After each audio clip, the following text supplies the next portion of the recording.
Buenas noches, hermanos. Dios les bendice. El día de hoy continuamos esta serie de matrimonios con el tema 17. El título de este tema, vamos a dirigirnos en esta enseñanza a comprender algo de lo que es el matrimonio en la procreación, el hacer hijos, ¿sí? Pero, ¿cuál es el objetivo del matrimonio realmente? ¿El hacer solamente hijos o hacer discípulos de Jesús? El día de hoy vamos a tocar la primera parte. El matrimonio, dice el teólogo alemán Dietrich Bonhoeffer, que es mucho más que el amor que sienten dos personas. El matrimonio es mucho más que el amor que sentimos entre nosotros como pareja. Tiene una dignidad y un poder superiores, porque es el mandato sagrado de Dios mediante el cual Él desea perpetuar la raza humana hasta el fin de los tiempos. En su amor, ustedes como pareja solo se reconocen el uno al otro, se ven el uno al otro, ¿verdad? Nos vemos nosotros en el mundo, ¿sí? Pero en el matrimonio nosotros somos un eslabón en la cadena de las generaciones que Dios hace venir y pasar a su gloria y que Él llama a su reino. Esto es esta esencia de lo que representa el matrimonio. Vamos a ver nuestra cita bíblica. El día de hoy será Efesios capítulo 6, versículos 1 al 4. Hijos, obedeced en el Señor a vuestros padres, porque esto es justo. Honra a tu padre y a tu madre, que es el primer mandamiento, con promesa, para que te vaya bien y seas de larga vida sobre la tierra. Y vosotros, padres, no provoquéis a ira a vuestros hijos, sino criadlos en disciplina y amonestación del Señor. Como hemos visto anteriormente, hemos visto que en la Escritura, pues el principal significado del matrimonio es exhibir el amor fiel al pacto entre Cristo y su iglesia. En otras palabras, podemos decir que el matrimonio fue diseñado por Dios. Eso lo hemos visto a lo largo de estas enseñanzas, ¿no? Y vemos que el matrimonio fue diseñado por Dios y en su forma más profunda e importante, pues lo podemos considerar como una parábola o una representación de cómo Cristo ama a su iglesia y la forma en que le pide a la iglesia, pues que lo ame a él. Esto es pues lo más importante que debemos saber nosotros como esposas, ¿no? Y como esposos, acerca del significado del matrimonio. Nuestro pasaje clave pues ha sido Efesios capítulo 5, versículo 23 al 25. Se los leo. Porque el marido es cabeza de la mujer, así como Cristo es cabeza de la iglesia, la cual es su cuerpo y Él es su Salvador. Así que, como la iglesia está sujeta a Cristo, así también las casadas lo estén a sus maridos en todo. Maridos, amad a vuestras mujeres, así como Cristo amó a la iglesia y se entregó a sí mismo por ella. Así es, el marido es la cabeza de su esposa, como Cristo es cabeza de la iglesia, es lo que está diciendo aquí, lo que hemos venido estudiando, ¿verdad? Él es el salvador de su cuerpo, que es la iglesia. Así como la iglesia se somete a Cristo, de igual manera, la esposa debe someterse en todo a su marido. Y para los maridos, esto significa que cada marido debe amar a su esposa. ¿Cómo la debemos amar? Dice la Escritura, tal como Cristo amó a la iglesia. ¿Y cómo es esto? Él entregó su vida por ella. Y esto ya ha sido un tema, ¿verdad?, que hemos ido asimilando, que hemos ido profundizando, ¿verdad? Pero pues, la mayoría de nosotros pues, es un tema tan cotidiano ya, ¿verdad?, que incluso podemos ya estar muy acostumbrados a escucharlo, ¿verdad? Podemos estar tan acostumbrados al grado tal que ya no nos resulta impactante, ¿sí? Debemos meditar esto, ¿sí? Debemos reconsiderar, hermanos, ¿sí? Porque, mire, estas grandes verdades, pues es inconcebible que a alguien se le pudiera ocurrir algo así acerca del matrimonio. Y mire, vamos a reiterar más acerca de lo que esto significa. Mire, en estos versículos 23, 24, 25, algo se hace en este énfasis. Mire, en el 23 dice que Cristo es cabeza de la iglesia. En el 24 nos dirige a que la iglesia se somete ¿a quién? A Cristo. Y en el 25 dice que el matrimonio pues significa que es tal como Cristo ama a la iglesia. Eso es lo que es el matrimonio, ¿verdad? ¿A qué nos lleva esto? A comprender que el significado más importante del matrimonio pues no es ni siquiera el matrimonio mismo. No está el significado en el esposo, no está tampoco en la esposa. El significado mismo del matrimonio no está ni en los hijos. La grandeza del matrimonio no está en sí mismo. La grandeza del matrimonio está en que exhibe algo inefablemente grande, que es Cristo y la iglesia. Entonces podemos ver pues que el matrimonio está modelado a partir pues de algo supremo, ¿no? Ya que el amor que vincula a este hombre y a la mujer en matrimonio pues es un amor extraordinario, ¿no? Porque retrata a Cristo y lo vemos tal como Cristo amó a la iglesia y así como la iglesia se somete a Cristo. Así es. Vemos entonces esta gran y profunda significado de lo que es el matrimonio. Y el día de hoy nuestra enseñanza está titulada, pues, el matrimonio es para procrear, es para hacer bebés, ¿verdad? Este es el propósito del matrimonio, pero también le pusimos el título, le añadimos al título que el matrimonio es para hacer discípulos, ¿sí? Discípulos seguidores de Jesús, ¿sí? Tenemos un título doble, vamos a decirle así. El matrimonio sí es para hacer hijos, para procrear, ¿sí? Para tener bebés, ¿sí? Para tener más descendencia de esta manera, procreando. Pero aún así, ese no es el significado principal del matrimonio. Sí es un significado importante, es un significado bíblico, ¿sí? Pero tenemos que añadir algo. Tenemos que añadir las palabras a ser discípulos de Jesús. El matrimonio es para convertir a los hijos en discípulos de Jesús.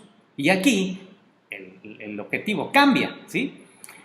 Este propósito del matrimonio no consiste solamente en, entonces, agregar más personitas al mundo, ¿verdad? No solamente procrear más gente, poblar el planeta, ¿verdad? No, ese no es el objetivo, no es el propósito, sino que el punto de las familias cristianas, de los matrimonios cristianos, es incrementar la cantidad de seguidores de Jesús en este mundo.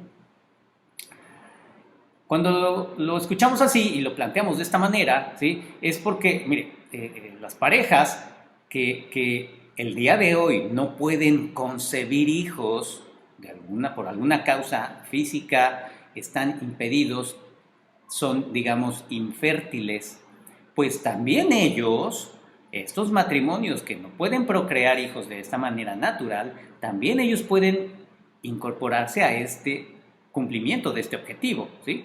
Ellos también pueden hacer hijos seguidores de Jesús. El propósito de Dios al hacer el matrimonio el lugar para tener hijos nunca fue simplemente llenar la tierra, ¿sí? de gente, no solamente fue para, insisto, de tener más personitas, sino el objetivo de Dios era llenar esta tierra a través de estas familias, a través de estos matrimonios, llenar esta tierra de adoradores del Señor. Una forma en que el matrimonio puede llenar la tierra de adoradores del Dios vivo y verdadero es procrear y criar hijos en él, ¿sí? Pero esa no es la única forma, ¿sí? Entonces, cambiamos y dirigimos el foco ahora a que el matrimonio se convierte en el lugar donde se buscará criar hijos discípulos de Jesús.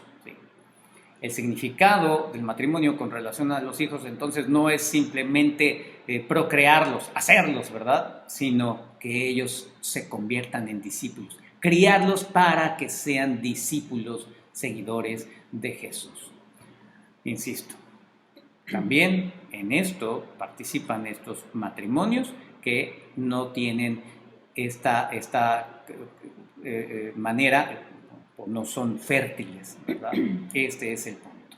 Ahora, para profundizar en este tema, tenemos que tomar en cuenta 3 puntos principales que vamos a desarrollar. Bueno, el primero es que veremos, ¿no?, que el plan original de Dios en la creación, pues fue que hombres y mujeres se casaran, ¿no?, y tuvieran hijos, que hicieran ese pacto y pues procrearan. Ese es el primer punto. Así es. Y el segundo punto es que veremos que en este mundo caído en el cual nosotros vivimos, pues este llamado que se tiene como matrimonio, nosotros, pues, no es para todos, ¿verdad? No todos los hombres y todas las mujeres están llamados a casarse, ¿sí? No es un llamado absoluto, ¿sí? Así también la reproducción no es un llamado absoluto para todos los matrimonios, ¿sí? Todos los matrimonios desean, ¿verdad?, reproducirse, pero no todos lo pueden hacer. No es un llamado absoluto. Entonces vemos que esto no es para todas las parejas, ¿sí? Esto es la realidad, ¿sí? Esto es lo que sucede, ¿verdad? Así es este mundo. Y sabe, aun cuando es doloroso, también es bueno, ¿sí? Es algo glorioso porque así también Dios lo ha determinado, ¿sí? No todos tenemos ese llamado absoluto de parte de Dios. Bueno, y el tercer punto, en este punto nos centraremos en lo que habla la Escritura en Efesios capítulo 6, versículo 1 al 4. Ahí pues habla sobre cómo el matrimonio pues se convierte en un medio para hacer a los hijos discípulos de Jesús, que es lo que veíamos, ¿no?, que es el propósito de procrear hijos, ¿no? No traer solo personitas, sino hacerlos discípulos de nuestro Señor Jesucristo. Así es. Y bien, veamos entonces en esta clase el primer punto, ¿sí? Como le comentaba, vamos a ir dejándolo para la continuación, como la parte segunda de esta enseñanza. Y hoy vamos a este primer punto. Y diríamos que tener hijos es la voluntad de Dios, ¿verdad? Así es. En el matrimonio, normalmente está incluido por designio de Dios dar a luz hijos. Y también a esos hijos hay que criarlos, ¿sí? ¿Y cómo se van a criar? Los matrimonios cristianos los crían en Cristo. Vamos al principio, vamos al libro de Génesis, capítulo 1, versículos 26 al 28. ¿Qué nos dice aquí? Entonces dijo Dios: hagamos al hombre a nuestra imagen, conforme a nuestra semejanza, y señoreen los peces del mar, en las aves de los cielos, en las bestias, en toda la tierra, y en todo animal que se arrastra sobre la tierra. Y creó Dios al hombre a su imagen. A imagen de Dios lo creó, varón y hembra los creó. Y los bendijo Dios, y les dijo: fructificad y multiplicaos, llenad la tierra y sojuzgadla, y señoread en los peces del mar, en las aves de los cielos, y en todas las bestias que se mueven sobre la tierra. Más adelante, nosotros vemos después del diluvio, en Génesis 9, podemos encontrar ahí a Noé, ¿verdad? Génesis 9, versículo 1, vamos a leerlo. Bendijo Dios a Noé y a sus hijos, y les dijo: fructificad y multiplicaos, y llenad la tierra. Fructificad, multiplicaos y llenad la tierra. Ese era el designio original de Dios. El matrimonio es el lugar para hacer hijos, ¿sí? Y mediante esos hijos, el objetivo es llenar la tierra, pero no solamente de personas, ¿verdad? No solamente de más personitas, sino llenar la tierra, como dice Habacuc, del conocimiento del Señor. Vamos a Habacuc 2:14. Habacuc 2, versículo 14, nos dice así: porque la tierra será llena del conocimiento de la gloria de Jehová, como las aguas cubren el mar. Y esto es muy bueno, siempre ha sido muy bueno.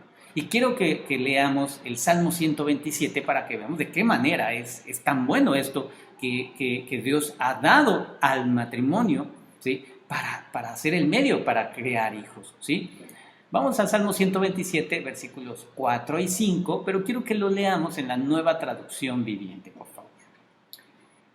Salmo 127, capítulo 4 y 5, Nueva Traducción Viviente.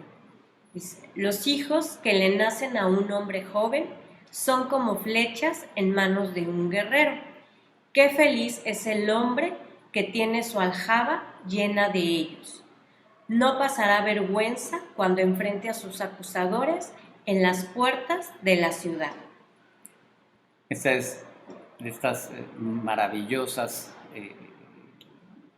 declaraciones que vemos en la Escritura acerca de lo bueno que es la procreación, ¿verdad? Los hijos, ¿sí? Ahora, en el Nuevo Testamento, pues vemos también que no encontramos a nadie que se exprese mejor de esto, de los hijos, que el mismo Señor Jesús. Lo podemos ver en Marcos, capítulo 10, versículo 13 y 14. Veamos qué nos dice. Marcos 10, capítulo 10, versículo 13 y 14. Y le presentaban niños para que los tocase. Y los discípulos reprendían a los que los presentaban. Viéndolo Jesús se indignó y les dijo, dejad a los niños venir a mí, y no se lo impidáis, porque de los tales es el reino de Dios. Aquí nosotros nos encontramos al Señor Jesús, ¿verdad? A él estaban los padres, le traían a sus hijos para que los tocara y los bendijera, ¿verdad? Pronunciara palabras de bendición sobre ellos. Y bueno, los discípulos no estaban de acuerdo, decían, no, hay que llevarse a los niños, ¿verdad? Y el Señor Jesús en ese momento dio una de estas maravillosas declaraciones, dejen a los niños venir a mí, no los detengan, pues el reino de Dios pertenece a los que son estos niños, ¿sí? Esto, fíjese, nos lleva a notar que de principio a fin la Biblia asigna un valor enorme al tener hijos, ¿sí? Asigna un valor enorme a criar hijos, asigna un valor enorme a bendecir a los hijos. Tenemos entonces este llamado magnífico el día de hoy como matrimonios, como familias y hoy también como iglesia para afirmar a nuestras familias en estos principios. Este es uno de los grandes significados del matrimonio, tener hijos y criarlos para la gloria de Dios. Vamos a dejar aquí, hermanos, y vamos a continuar, si Dios permite, la siguiente ocasión. Que Dios los guarde, que Dios los bendiga. Buenas noches, hermanos. Dios les bendice.